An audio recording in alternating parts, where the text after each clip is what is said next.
Hello, my dear students. This is Abhishek Mishra, Faculty of Social Studies at Mount Litra Z School, Jhansi. In this video, I am going to teach you class 9th History chapter number 2, Socialism in Europe and the Russian Revolution. In my last video, we had studied about the condition of society and the condition of industrial workers. So here we are going to start a new topic in this video, that is the coming of socialism to Europe, how the socialism came in Europe. Socialism in Hindi is called as Samajwad. Samajwad means where the property should not be controlled privately. Everything should be accessible for the society. So perhaps one of the most far-reaching visions of how society should be structured was socialism. By the mid-19th century in Europe, socialism was a well-known body of ideas that attracted widespread attention. There were so many philosophers and thinkers who were promoting the idea of socialism in Russia as well as in Europe continent. Socialists were against private property and saw it as the root of all social ills of the time, because the property was owned by some individuals who were exploiting the rights of the workers. That's why socialists were against the private property. Why it happened so? Individuals owned the property that gave employment, but the propertied were concerned only with personal gain and not with the welfare of those who made the property productive. See, the growth of any industry is dependent upon the labor that is done by the workers, but the maximum profit is gained by the owner. That's why the socialists were against the private property. What they thought, that when the maximum labor has been done by the laborers, so they should also get some gain from their industry or from their factory. So if society as a whole rather than single individual controlled property, more attention would be paid to collective social interest. When society, when industries, when economy will be socially controlled, so there will be the profit for each and everyone. Socialists wanted this change and campaigned for it. How could a society without property operate? What would be the basis of socialist society? Socialists had different visions of the future. Some believed in the idea of cooperatives. Cooperatives means where there will be a cooperation for the workers and something beneficial would be done for them. There were so many thinkers like Robert Owen, a leading English manufacturer, sought to build a cooperative community called New Harmony in Indiana, USA. Other socialists felt that cooperatives could not be built on a wide scale only through individual initiative.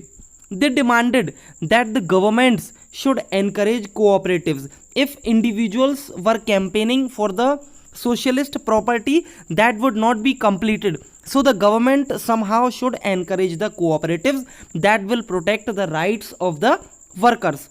In France, for instance, Louis Blanc from 1813 to 1882 wanted the government to encourage cooperatives and replace capitalist enterprises, because that was giving more benefit to the industrial individuals.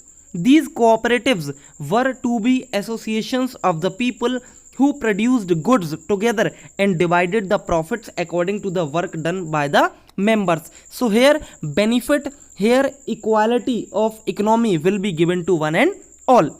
Karl Marx was a very famous philosopher and writer in Russia. Most of our constitution makers were inspired from the writings of Karl Marx. He wrote two important books that were Das Kapital and Carlo Manifesto. So these were the main literary figure of Karl Marx, Carlo Manifesto and Das Kapital.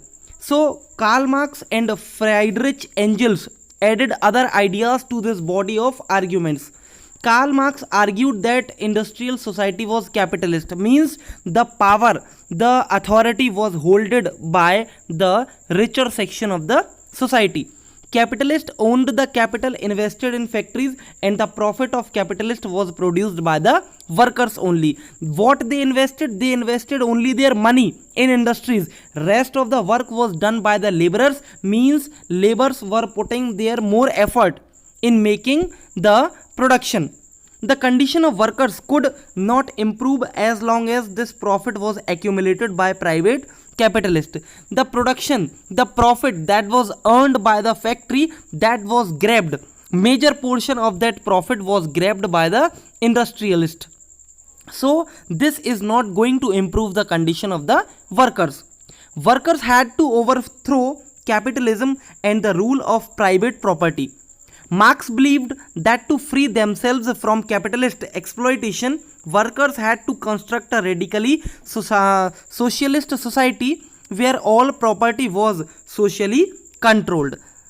This would be a communist society. So Karl Marx introduced an idea of communist society where the property would be controlled by the workers only. He was convinced that workers would triumph in their conflict with capitalists. Means what Karl Marx wanted, that all the laborers of the factories should revolt against their owners and should control the property by their own, so that they can share the profit among them equally. A communist society was the natural society of the future. Now, support for socialism. By the 1870s, socialist ideas spread through Europe. To coordinate their efforts, socialists formed an international body, namely the Second International. Workers in England and Germany began forming associations to fight for better living and working conditions. They set up funds to help members in times of distress and demanded a reduction of working hours and the right to vote. As when we had discussed about the condition of workers, so there were no fixed hours for the workers. So that's why Karl Marx and some thinkers wanted that there should be a reduction in the working hours for the laborers. In Germany, these associations worked closely with the Social Democratic Party and helped it win parliamentary seats. By 1905, socialists and trade unionists formed a Labour Party in Britain to promote the interest and to safeguard their interest. In France, they formed a socialist party. However, till 1914, socialists never succeeded in forming a government in Europe. Represented by strong figures in parliamentary politics, their ideas did shape legislation, but governments continued to be run by conservatives, liberals and radicals. So here I am ending my video right now. Rest of the topics will be covered in my next video. Till then, goodbye.